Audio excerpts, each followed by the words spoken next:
19 நாள் ஆச்சு. அந்த நாதஸ்வரம் வந்து 19 நாளும் அந்த ரூம்லேயே தான் இருந்தோம். இன்னைக்கு எடுத்துருவாங்க, நாளைக்கு எடுத்துருவாங்க, நாளை கழிச்சு எடுத்துருவாங்க, எடுக்கவே இல்லை. 19 நாள் கழிச்சு தான் வந்துட்டு ஃபஸ்ட்டு சீனே எடுத்தாங்க. சிவகார்த்தியன் பிடிக்கும், அவருக்கு அம்மாவை பண்ணணும்னு நினச்சிருக்கேன். விஜய் ரொம்ப பிடிக்கும், அவருக்கு அம்மா கிடச்சா நல்லா இருக்கு. இப்போ நான் நினச்ச நேரமாக என்னமோ அவர் சிஎம் ஆகிட்டாரு, ரொம்ப சந்தோஷம். ஆமாம், நமக்கானது நமக்கு கிடைக்க வேண்டியது சரியான நேரத்தில் வந்து சேர்ந்துடும். அதை யாராலையும் மாற்ற முடியாது. அதனால் எதையுமே சுமையாக நினைக்காதீங்க. நம்ம வரும்போது என்ன கொண்டு வந்தோம்? ஒன்றுமே இல்லை. போகும்போது என்ன கொண்டு போகிறோம்? ஒன்றுமே இல்லை. விஜய் வந்து வேற யாரும் இல்லை, எனக்கு அவர் பையன் மாதிரி தான். ஏன்னா எல்லா அம்மாக்களுக்கும் பசங்கன்னா ரொம்ப பிடிக்கும் இல்லையா? அவருடைய சிஎம் பதவி ஏற்ற நாள் வந்து ஒரு தாய்க்கு மேன்மையான நாள்.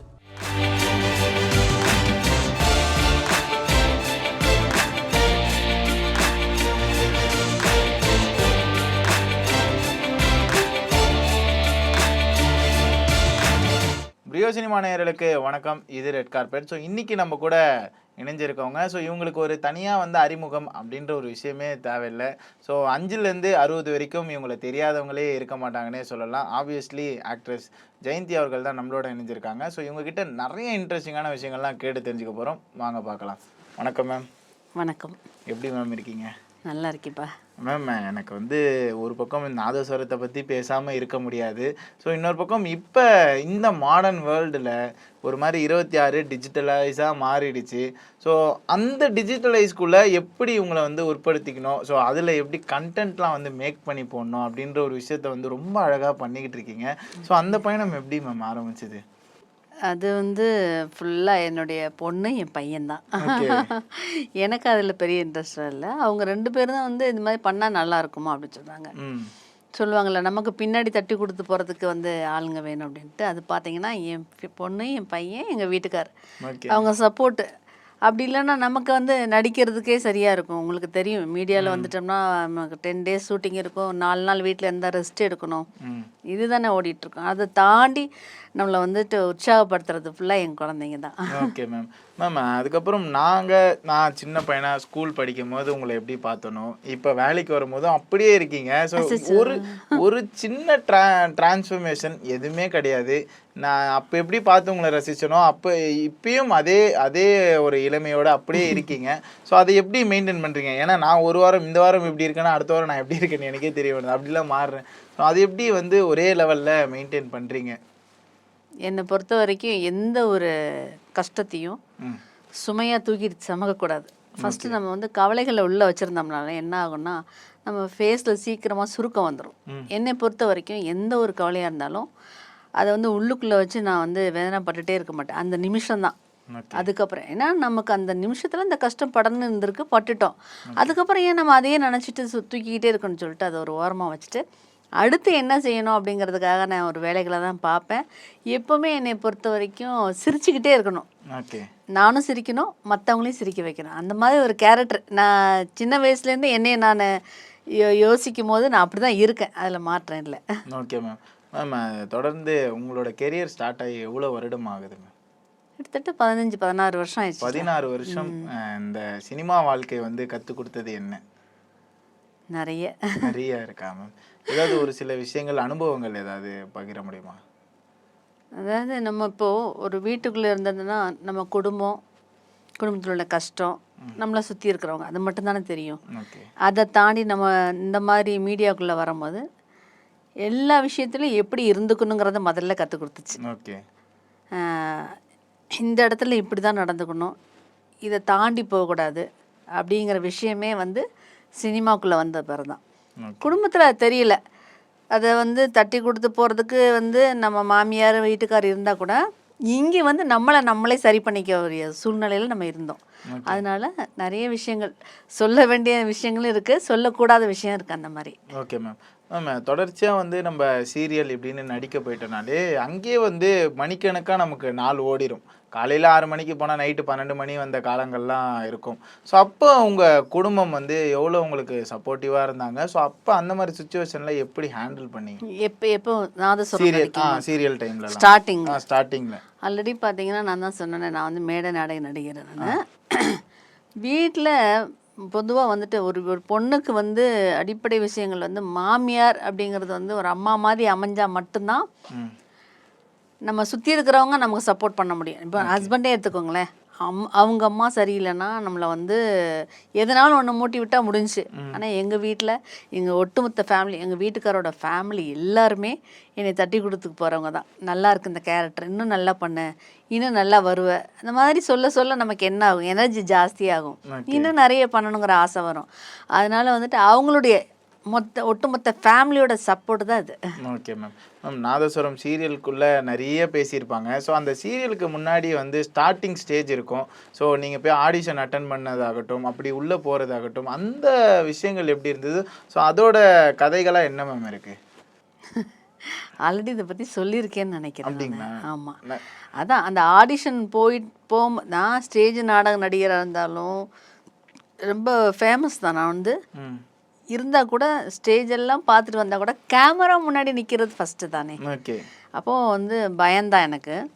ஆடிஷனில் வந்து கலந்ததுக்கப்புறம் நல்லா நடித்தேன், நல்லா பண்ணியிருக்கேன் அப்படிங்கிற ஒரு இது அவங்களுக்கே பிடிச்சதுனால தான் திருப்பி கூப்பிட்டாங்க. இங்கே மதுரையில் தான் ஆடிஷன் வச்சாங்க. என்னோட நடிப்பு நான் நடித்து காமிச்சேன், நல்லா இருக்குது பிடிச்சிருக்குன்னு சொல்லிட்டு நம்பர் மட்டும் வாங்கிட்டு திருப்பி வந்து ஒரு டேட் கொடுத்து கூப்பிட்டாங்க. அதுக்கப்புறம் போய் நான் நடித்தேன். அதுவே வந்து 19 நாள் ஆச்சு. அந்த நாதஸ்வரம் வந்து 19 நாளும் அந்த ரூம்லேயே தான் இருந்தோம். இன்னைக்கு எடுத்துருவாங்க, நாளைக்கு எடுத்துருவாங்க, நாளை கழிச்சு எடுத்துருவாங்க, எடுக்கவே இல்லை. 19 நாள் கழிச்சு தான் வந்துட்டு ஃபஸ்ட்டு சீனே எடுத்தாங்க. 19 நாள் ஊருக்கும் போக விடலை, ரூம்லேயே தான் இருந்தோம். ரூம்லேயே தான். ஸோ அப்போ நம்ம அந்த கேமரா முன்னாடி ஃபேஸ் பண்ணியிருப்போம். அப்போ வச்ச ஃப்ரேம், இப்போ அப்போ பார்த்த விஷயங்கள் இருக்குது. இப்போ இந்த கேமரா முன்னாடி இருக்கீங்க. ஸோ இந்த ஜேர்னியில் அன்னைக்கு இருந்த மனநிலைமை எப்படி இருந்தது? இப்போ இருக்க உங்கள் மனநிலைமை எப்படி மேம் இருக்குது? ஸோ அது கெரியர் வைஸ் பார்க்கும்போது ரொம்ப பயப்படுவேன். கேமரா முன்னாடி நிற்கிறதுக்கு உதறும், ஒரு ஒரு நடுக்கம் இருக்கும் இல்லையா? ஓகே. நம்ம எத்தனை மேடைகள் பார்த்து வந்தால் கூட கேமராங்கிறது வந்து நம்மளை வந்து மிகையாக காட்டுறது, இன்னொன்று வந்துட்டு உலகம் முழுக்க பார்க்க வைக்கிறது. அது அந்த முன்னாடி நம்மளால் கரெக்டாக பண்ணுவோமா, அந்த தகுதி நமக்கு இருக்கான்னு நினச்சிட்டாலே நடிகிறோம். அதெல்லாம் தாண்டி எங்களை வந்து ஒரு சப்போர்ட்டிவாக ஒரு மோல்டு பண்ணி கொண்டு வந்தது ஃபுல்லாக திருமுருகன் சார் தான். அதனால வந்துட்டு இப்போ இந்த கேமரா முன்னாடி ஹாப்பியாக எந்த ஒரு பதட்டம் இல்லாமல் நிதானமாக பேசக்கூடிய வாய்ப்பு வருதுன்னா அது எல்லாத்துக்கும் நன்றி சொல்கிறது சாருக்கு தான். Okay ma'am. மேம் இப்போ நீங்கள் வந்து நிறைய நடிகர்களோட நடிக்கணும், ஸோ இவங்க கூட நடித்தா நல்லா இருக்குமே, இந்த ஃப்ரேமில் நம்ம இருந்தால் நல்லா இருக்குமே அப்படின்ற மாதிரி சினிமாலையா சீரியல் சினிமாவில் இப்படி நிறைய கனவுகள் இருக்கும். ஸோ இன்னுமே எனக்கு வந்து இந்த கனவு வந்து ஃபுல்ஃபில் ஆகலை அப்படின்னா எந்த ஒரு விஷயம் பண்ணியிருந்தால் உங்கள் கனவு வந்து ஃபுல்ஃபில் ஆகிருக்கும்னு நினைப்பீங்க? என்ன விஷயம் யோசித்து வச்சுருக்கீங்க? எனக்கு சின்ன வயசுலேயே சினிமாவில் வந்துட்டு பண்ணணுன்னு ஆசை வந்துச்சு தான். ஆனால் நான் அதை ஒரு இதில் ரொம்ப ஒரு சினிமாவுக்கு போயிட்டு எனக்கு பிடிக்கல. அங்கே உள்ள சுச்சுவேஷன், அவங்க எனக்கு மேக்கப் டெஸ்ட்லாம் வச்சுட்டு அது வேணான்னு சொன்னதும் அதோட ஃபீல்டு வந்து வேணாம் அப்படின்ட்டு தான் போய் தான் ஸ்டேஜ் நாடகங்கள் அந்த மாதிரி போனது. ஏன்னா நமக்கு வந்து அது செட் ஆகுமா ஆகாதா, நம்ம நல்லா இருக்கோமா இல்லையாங்கிறது வந்து அவங்க நமக்கு கொடுக்குற வரவேற்பை பொறுத்து தான். அதுவே சரியில்லைங்கும் போது அப்போ நம்ம சரியில்லை போல் அப்படின்னு நினச்சி நானே என்னை மாற்றிக்கிட்டேன். ஆனால் அதுக்கப்புறம் கொஞ்சம் இந்த வயசில் வந்துட்டு இப்போ அது நல்ல வேணும்னு நினைச்சது வந்து இப்போ கேப்டன் கூட வந்து ஒரு தங்கச்சியாக நடிக்கணும், அதெல்லாம் நினச்சிருக்கேன் நான். ஆமாம். அப்புறம் வந்துட்டு எனக்கு சிவகார்த்தியன் பிடிக்கும், அவருக்கு அம்மாவை பண்ணணும்னு நினச்சிருக்கேன். விஜய் ரொம்ப பிடிக்கும், அவருக்கு அம்மாவை கிடச்சா நல்லா இருக்கு. இப்போ நான் நினச்ச நேரமாக என்னமோ அவர் சிஎம் ஆகிட்டாரு, ரொம்ப சந்தோஷம். ஆமாம் மேம். அதை பற்றி கேட்கலன்னா தப்பாயிடும், மேல் இடத்துல கேட்பாங்க. ஸோ விஜய் சார் வந்து இப்போ சீஃப் மினிஸ்டராக பொறுப்பெடுத்திருக்காரு. ஸோ இதை பார்க்கும்போது எப்படி இருக்குது? ஸோ இந்த மாற்றம் வந்து எப்படி இருக்குது மேம் பார்க்கும்போது? ஏன்னா நீங்கள் வந்து பல வருட காலமாக ஓட்டு போட்டிருக்கலாம். ஸோ 2 பேர் இருந்தாங்க, ஸோ இப்போ வந்து மாறி இருக்குது. இதை எப்படி பார்க்குறீங்க? கண்டிப்பாக ஒரு மாற்றம் உருவாகணும். என்னென்னா விஜய் வந்து வேறு யாரும் இல்லை, எனக்கு அவர் பையன் மாதிரி தான். ஏன்னா எல்லா அம்மாக்களுக்கும் பசங்கன்னா ரொம்ப பிடிக்கும் இல்லையா? அவருடைய சிஎம் பதவி ஏற்ற நாள் வந்து ஒரு தாய்க்கு மேன்மையான நாள் அன்னைக்கு என்ன சொல்லுங்க? என்ன? Mother's day. மதர்ஸ் டே அன்னைக்கு அவருக்கு கிடைச்சிருக்கு. ஓகே. அப்போ எல்லா தாய்மாரும் அவருக்கு வந்து ஒரு வாழ்த்து சொல்ல தான் செய்வாங்க. அப்போ அவர் ரொம்ப குடுப்பனையால நல்ல ஒரு மனிதர். அதனால அவருக்கு கிடைச்சது சரியானதுன்னு நினைக்கிறேன் நான். சரியானதுன்னு நினைக்கிறீங்க. ஓகே, வரட்டும், அவர் வந்துட்டு நல்ல எல்லா பசங்களையும் இப்போ உள்ள ஜெனரேஷன் எல்லாத்தையும் நல்லா வைக்கட்டும். அதுக்கு அவருக்கு என்னுடைய வணக்கத்தை தெரிவிச்சுக்கிறது. நல்லபடியாக இந்த நாட்டு மக்களை காப்பாற்றணும், கூடயே இருந்து அவங்கள பாதுகாக்கணும். அவ்வளோதான். ஓகே, உங்களுக்கு எவ்வளவு சந்தோஷமா இருந்தது அவர் அந்த பயங்கர அந்த சந்தோஷப்பட்டேன். நாள் பார்க்கும்போது? எல்லாருக்குமே ஒரு ரியாக்ஷன் இருக்கும். மனநிலைமைன்றது ஏய் இப்படி அப்படின்ற ஒரு வெற்றியை வந்து பார்த்துருக்காரு 2 வருஷத்துல. விஜய் மட்டும்தான் இல்லை, எந்த சிஎம் வந்து அந்த இடத்துல உட்கார்ந்தாலும் அவங்க வரப்போ நாடு நல்லா இருக்கணும் அப்படின்னு நினச்சி அவங்கள சந்தோஷமாக பார்க்குறது நம்மளுடைய இயல்பான குணம். ஏன்னா நம்ம இவங்க வந்துட்டாங்க அவங்க வந்துட்டாங்கன்னு ஒரு பொறாமப்படுறதுக்கு என்ன இருக்குது? நம்மளை காப்பாற்றுறதுக்காக அந்த இடத்துல வந்து உட்காடுறாங்க. உட்கார்றவங்க நல்ல விதமாக மக்களுக்கு நல்லது செய்யணும். அது விஜயா இருந்தாலும் சரி, மற்ற எந்த தலைவராக இருந்தாலும் அந்த இடத்துக்கு வரும்போது நல்லது செய்யறதுக்காக வந்தால் ரொம்ப சந்தோஷம். Okay ma'am. நீங்கள் நாகஸ்வரத்தில் ரொம்ப இன்னசென்ட்டான கேரக்டர், ஒரு அம்மாவாக இருந்தீங்க. ஸோ எங்கள் அம்மாவை பார்க்குற மாதிரியே இருந்தது. அப்படி ஒரு ரோல் வந்து ப்ளே பண்ணியிருந்தீங்க. ஆனால் உங்களுக்கு பர்சனலாக வந்து எனக்கு இந்த மாதிரி கேரக்டர் கொடுத்தா நான் வந்து பண்ணுவேன்ப்பா அப்படின்னா எந்த கேரக்டர்லாம் சொல்லுவீங்க? படங்களில் ரெஃபரன்ஸ் வச்சு சொல்லலாம். திடீர்னு கேட்டிங்களே, யோசிக்க வேண்டிய விஷயந்தான். ஓகே. கொஞ்சம் டைம் கொடுங்க. ஏன்னா நான் படங்கள் வந்து சின்ன வயசில் பார்த்ததோடு சரி, நான் சீரியலுக்குள்ளே வந்து தேட்டரில் போய் அவ்வளோ படம் பார்த்ததில்ல. ஓகே. வீட்லேயுமே என்னோட சீரியலில் நடிக்கிற கதாபாத்திரத்தை உட்காந்து பார்க்க நேரம் இல்லை. ஏன்னா நமக்கு பொறுப்புகள் ஜாஸ்தி. அதனால் எனக்கு டைம் ஸ்பெண்ட் பண்ண என்னை கவனிச்சுக்க எனக்கு நேரம் இல்லை. ஓகே. அதனால் எப்பயாவது டைம் கிடைக்கிற பார்ப்பேன். நீங்கள் சொல்கிற மாதிரினா பொதுவாக சொல்கிறேன், இந்த கதாபாத்திரம் அந்த கதாபாத்திரம்னு சொல்கிறதுக்கு எனக்கு ஞாபகத்தில் இல்லை. நல்ல ஒரு கோப்பான ஒரு குடும்பத்தை பாதுகாப்பு நாதஸ்வரம் மாதிரி. ஓகே. இப்போ மணமகளே வாழ வந்து எனக்கு நல்ல ஒரு கேரக்டர் கொடுத்தாங்க. அந்த மாதிரி எல்லாத்தையும் காவந்தம் பண்ணி போகிற மாதிரி எப்பவுமே கேரக்டர் கிடைச்சா நான் பண்ணுறதுக்கு ரெடி. Okay ma'am. ஸோ தொடர்ச்சியாக வந்து நம்ம வாழ்ந்துக்கிட்டு இருக்கோம். ஒரு வாழ்க்கை வாழும் போது ஒரு பெரிய அடி ஏற்பட்டிருக்கும். ஸோ அந்த ஒரு பெரிய சோகம் இருக்கும். ஸோ அந்த மாதிரி இப்போ மக்களாக பார்க்குறவங்களுக்கு ஏதாவது சோகமோ ஒரு ஒரு கஷ்டமோ நடந்ததுன்னா அந்த ஸ்ட்ரகிள்லேருந்து வெளியே வர்றதுக்கு அவங்க தன்னைத்தானே என்ன பண்ணிக்கிட்டா நல்லா இருக்கும்னு நீங்கள் நினைக்கிறீங்க? ஏன்னா நீங்கள் வந்து இப்போ இன்ஸ்டாகிராமில் ஃபிலாசபிக்கலாக நிறைய விஷயங்கள் போட ஆரம்பிச்சிட்டீங்க. என்னை பொறுத்த வரைக்கும்பா, ஒரு ஒரு மரக்கலையில் நம்ம கால் வச்சுருக்கோம். அந்த மரம் வந்து ஒடிகிற தருணத்தில் இருக்குது. அப்போ நம்ம வந்து இந்த காலை வச்சு அப்புறம் இந்த காலை எடுத்து அப்புறம் இந்த காலை வச்சு இந்த காலை எடுத்து அந்த ஒரு பறவை மாதிரின்னு வச்சுக்கோங்களேன். 2 காலையும் எடுத்தால் தான் நம்மளால் பறக்க முடியும். நம்ம வந்து இதில் வச்சுட்டு இந்த காலை எடுத்தால் நம்ம வந்து சரியாக நிற்கிறோம் அப்படின்னு நம்மளே நம்ம நினைக்கக்கூடாது. எந்த விஷயத்தையுமே நம்ம கையில் வந்து தூக்கி வச்சுட்டு இருந்தால் சுமதான். நான் அப்போ சொன்ன மாதிரி தான், வேண்டான்னு விட்டுறணும். அதாவது நமக்கானது நமக்கு கிடைக்க வேண்டியது சரியான நேரத்தில் வந்து சேர்ந்துடும். அதை யாராலையும் மாற்ற முடியாது. அதனால் எதையுமே சுமையாக நினைக்காதீங்க. நம்ம வரும்போது என்ன கொண்டு வந்தோம்? ஒன்றுமே இல்லை. போகும்போது என்ன கொண்டு போகிறோம்? ஒன்றுமே இல்லை. எது நிரந்தரமோ எது கிடைக்குமோ அது நமக்கு கிடைக்கும். என்னை பொறுத்த வரைக்கும் இந்த பிரபஞ்சத்தில் நமக்கு தேவையானதை நம்ம கேட்கும் போது அது கொடுக்க போகுது. அதுக்காக நம்ம ஏன் கஷ்டப்படணும்? நம்ம ஏன் ஃபீல் பண்ணிகிட்டே இருக்கணும்? ஃபீல் பண்ணாதீங்கன்ற. ஓகே. ஓகே. இதை தொடர்ந்து பார்க்கும்போது ஒரு பக்கம் நடிப்பு, அதுக்கப்புறம் இந்த மாதிரி வீடியோக்கள் இருந்தாலும் ஸ்பிரிச்சுவலாக நிறைய வந்து உங்களை வந்து உள்ளாக்கிட்டீங்க அப்படின்ற மாதிரி பல செய்திகளும் வீடியோக்களும் பார்த்துருந்தோம். ஸோ அதனுக்குள்ளே அவ்வளோ ஈடுபாடு கொடுக்கறதுக்கு என்ன காரணம் மேம்? என்ன இல்லை, நீங்கள் வராகி அம்மன்லாம் பற்றி பேசியிருந்தீங்க, பழைய வீடியோக்களில் பார்த்துருந்தேன். அவ்வளோ டீட்டெயில்டாக உள்ளே இறங்கி எல்லாருமே ஜென்ரலாக சாமி கும்பிடுவாங்க, கடந்து போயிடுவாங்க. ஆனால் நீங்கள் ரொம்ப உள்ளே இறங்கி டீப்பாக வந்து அனலைஸ் பண்ணி நிறைய விஷயங்களை வந்து எடுத்து சொல்லியிருந்தீங்க. ஸோ அதுக்குள்ளே போகுவதற்கான காரணம் நிறைய பேர் சொல்லுவாங்க, போய் ஆழமாக இறங்கி கோயில் கோயிலாக ஏறி இறங்கினா தானா அப்படிம்பாங்க.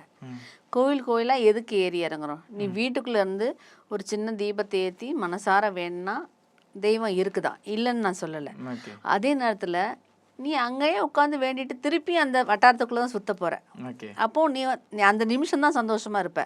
அப்புறம் மனசு இந்த பழசதையே நினச்சிட்டு அந்த மாதிரி அதுக்குள்ளேயே சுற்றும். நீ அதை தாண்டி ஒரு கோயிலுக்குள்ளே போகும்போது ஒரு நல்ல வைப்ரேஷன், அது இல்லாமல் 4 ஜனங்களை பார்ப்போம்.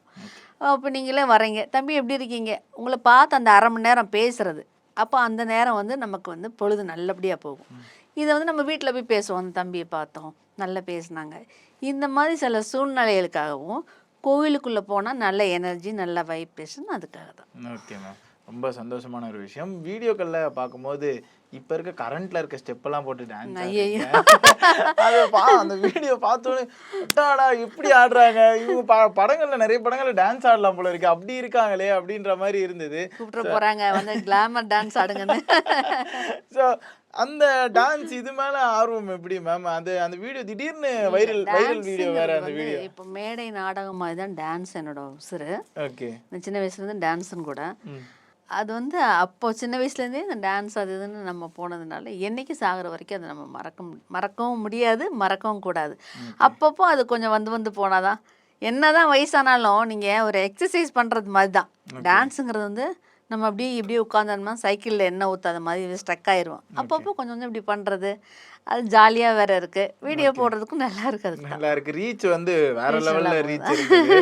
ஸோ நீங்கள் எந்த ஹீரோவோட டான்ஸ் ஆடலாம் நீங்கள் வந்து நினச்சிருக்கீங்க? நம்ம ஆடிருக்கலாமே அப்படின்ட்டு.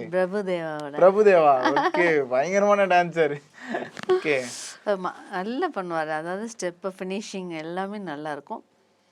அப்போல்லாம் வந்து பிரபுதேவா பாட்டெலாம் எனக்கு ரொம்ப ரொம்ப பிடிக்கும். ஓகே. ஆமாம், இப்போ வந்து சொல்லக்கூடிய அளவுக்குன்னா விஜய் நல்ல டான்ஸ். விஜய் நல்ல டான்ஸ். ஓகே. ஆனால் எனக்கு இன்னார் கூட ஆடணும் வைக்கணுங்கிறது அவங்க டான்ஸ் பார்த்து ரசிக்கிறது ரொம்ப பிடிக்கும். ஓகே. பிரபுதேவா ரொம்ப பிடிக்கும். பிரபுதேவா ரொம்ப பிடிக்கும். அவரை ஊருக்கே பிடிக்குது மேம், அப்படி ஆடுறாரு. ஸோ இதை தொடர்ந்து பார்க்கும்போது சீரியல் அப்படின்னு எடுத்துக்கிட்டோன்னா எல்லா கேரக்டருக்கும் தனித்தனியாக இன்ட்ரோடக்ஷன். நீங்கள் ரீசெண்டாக பேசி போட்டிருந்த நாகஸ்வரம் வீடியோலேயே உங்களுக்கு தனியாக ஒரு இன்ட்ரோடக்ஷன் வீடியோ ஒன்று எடுத்து வச்சுருந்தாங்க. அதெல்லாம் பார்க்கும்போது எப்படி மேம் இருக்குது? ஏன்னா ஒரு படங்களில் நம்ம பார்த்தோன்னா வெறும் ஹீரோவுக்கு மட்டும்தான் இன்ட்ரோடக்ஷன் அப்படின்லாம் இருக்கும். சீரியல் எடுத்துக்கிட்டால் இப்படி ஒரு ஸ்கோப் வந்து சைடில் வந்து இருக்குது. ஸோ இதை பார்க்கும்போது எப்படி இருக்குது? ஸோ அந்த எக்ஸ்பீரியன்ஸ் வந்து எப்படி இருக்குது? நமக்கு இன்ட்ரோடக்ஷன் தனியாக அப்படி ஒரு கேரக்டர் மீனாட்சி அப்படின்னு கொடுத்துட்டு கொண்டு போகிறாங்களே எப்படி அப்படின்ட்டு ஒரு விஷயம் இருக்கும் இல்லையா? இல்லை, அந்த கதாபாத்திரம் அப்படி. இப்போ நமக்கு நடிக்க தெரியும் தெரியாது எதுவுமே அவருக்கு தெரியாது. ஆனால் என்னை நம்பி அந்த ஒரு பொறுப்பை கொடுத்து இந்த கேரக்டர் இந்த அம்மா கொடுத்தா நல்லா இருக்குன்னு அவருக்கு தெரிஞ்சிருக்கு.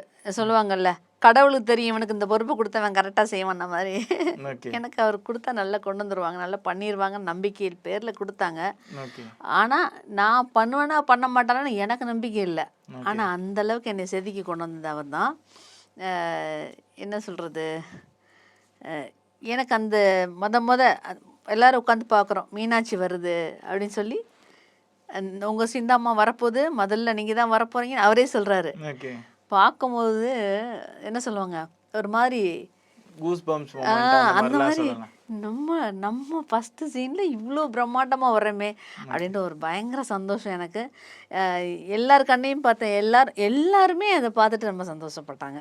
அந்த இடத்துல எல்லாருமே புது ஆர்டிஸ்ட் புதுசாக தானே வந்திருக்காங்க. எல்லாருமே ஓடி வந்து என்னை கட்டி பிடிச்சாங்க. அந்த தருணத்தை என்னால் மறக்கவே முடியாது. மீனாட்சி சூப்பராக பண்ணியிருக்கப்பா அப்படின்ட்டு. Okay ma'am. ஸோ இதை தொடர்ந்து சாரை பற்றி ஒரு சில வார்த்தைகள். உங்கள் ஹஸ்பண்ட் அவர் பார்த்துருந்தோம் வீடியோவில் விஜயகாந்த் சார் மாதிரியே இருந்தார். சிமிலராக வந்து சொல்ல போனால் இப்போ ஒரு பாட்டு போட்டு நடந்து வர்றது, கொடை பிடிச்சிட்டு பின்னாடி கொடை ஒருத்தர் பிடிச்சனா செம்மையாக இருந்தார் பார்க்கவே. எங்களுக்கு வந்து அவரை பார்த்து ஒரு ஃபீல் இருந்தது. ஸோ உங்களுக்கு எப்படி இருக்கும் பார்க்கும் போது அவரை? அவர் வீட்லேயே வந்து யதார்த்தமாக சும்மா சாதாரணமாக பேசும்போதே அந்த கேப்டன் தோரணை வந்துடும். ஏன்னா அவருக்கு இயற்கையில் அந்த உடம்புல அந்த பாடி லாங்குவேஜே அப்படி ஆகிப்போச்சு. இவர் இந்த மாதிரி கெட்ட போட்டதுனால இல்லை, ஆரம்பத்திலேருந்தே அவருக்கு உள்ளுக்குள்ளே இருந்திருக்கு. சொல்லுவாங்களா ஒரு மனிதன் மாதிரி இன்னொரு மனிதர் அப்படின்ட்டு, 7 பேர்னு சொல்லுவாங்களா, அந்த மாதிரி அவருக்குள்ளே இருந்திருக்கு. பார்த்தா கடைசியில் கனெக்ட் ஆயிடுச்சு, அண்ணனோடைய பயணிக்கிற மாதிரி வந்துச்சு. இப்போ வந்து அவர் மேடையில் நிற்கும் போது, இப்போ கேப்டன் வர்றதுக்கு முன்னாடிலாம் மாநாடு நிகழ்ச்சியில் இவங்க தான் ஃபஸ்ட்டு வந்து நின்று கூட்டத்தெல்லாம் கூட்டுவாங்க. எல்லாருமே கேப்டன் வந்துட்டாங்கன்னு சொல்லிட்டு ஓடி வந்து நான் பார்ப்பேன், அட மனுஷங்களா, கேப்டனுக்கு இவருக்கு வித்தியாசம் தெரியாமல் இவ்வளோ கூட்டம் ஓடி வர்றீங்களா என்னடான்னு பார்த்தா நிஜமாவே நம்பிடுவாங்க. கேப்டன் அப்படியே இருப்பார், டிட்டோ அப்படியே இருப்பார். வந்து நின்னோன்னா நான் யோசிப்பேன், கண்டுபிடிக்கிறாங்களா இல்லையான்னு பார்ப்போன்ட்டு. அப்புறமும் 2-3 பாட்டு சாங் போனாலும் கண்டுபிடிக்கவே மாட்டாங்க. ஒன்று கத்திட்டு இருப்பாங்க. அப்புறம் கேப்டன் இன்னொரு வண்டியில் வரும்போது தான் தெரியும், இது டூப்ளிகேட்டியா, கேப்டன் இருந்தால் வராரு. அவங்களால அதை வந்து கண்டுபிடிக்கவே முடியாது கடைசி வரைக்கும். அந்த மாதிரி. Okay ma'am.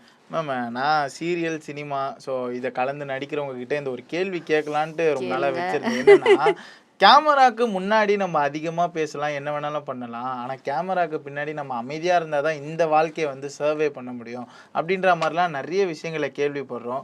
ஸோ அந்த அமைதி வந்து தேவையா சினிமாக்கு?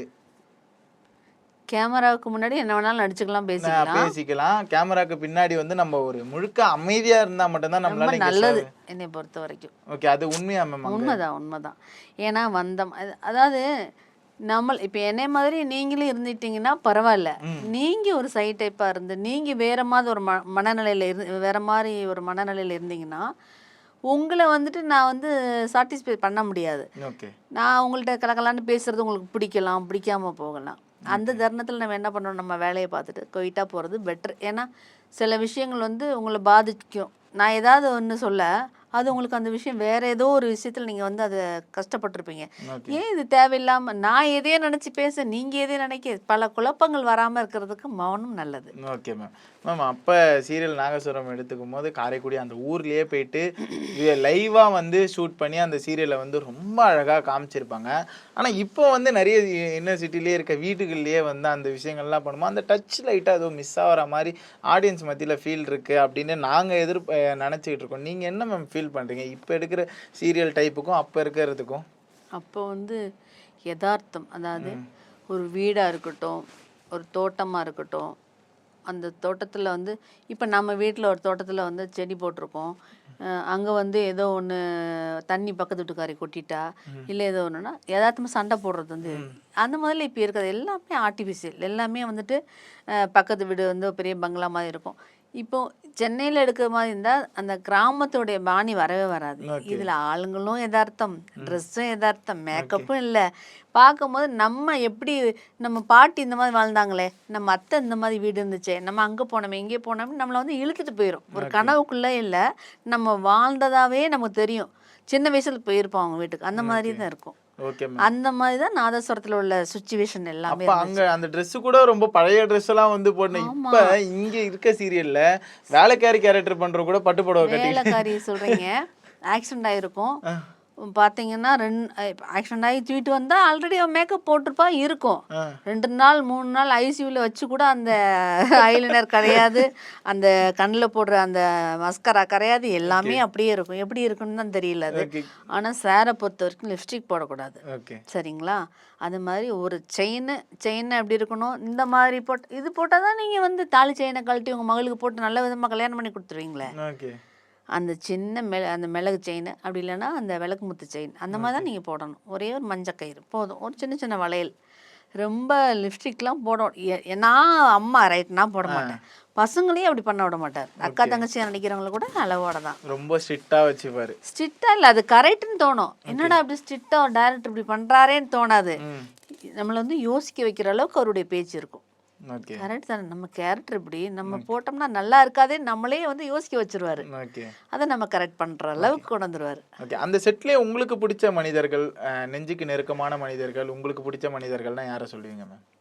என்னைய பொறுத்த வரைக்கும் வந்து எனக்கு அந்த டீம், அந்த ஹோல் டீம், லைட் மேனாக இருக்கட்டும், கேமராமேனாக இருக்கட்டும், எல்லாமே என்னோட கூட பிறந்தவங்க. ஏன்னா யாரையுமே நான் பிரித்து பார்க்கல, அவங்களும் என்னை வந்து பிரித்து வச்சு பார்க்கல. ஒரு ஆக்ட்ரஸாக அவங்களும் பார்க்கல, நாங்களும் வந்து அவங்க வந்து இதுக்காக வந்திருக்காங்கன்னு பார்க்குறது. எல்லாருமே ஒரு குடும்பம். ஏன்னா ஒரே ஊரில் தங்க வேண்டிய சூழ்நிலை, பக்கத்தில் காலையில் எந்திரிக்க போகிற ஷூட்டிங் இல்லைன்னா எல்லாம் ஒன்றா கோயிலுக்கு போவோம். அவங்க ஒரு 10 பேர் வருவாங்க, நாங்கள் ஆர்டிஸ்ட் ஒரு 10 பேர் போயிடும். எங்கேயோ ஒரு கடையில் நிப்பாட்டி டீ சாப்பிட்றோமோ நல்லா இருக்கும்.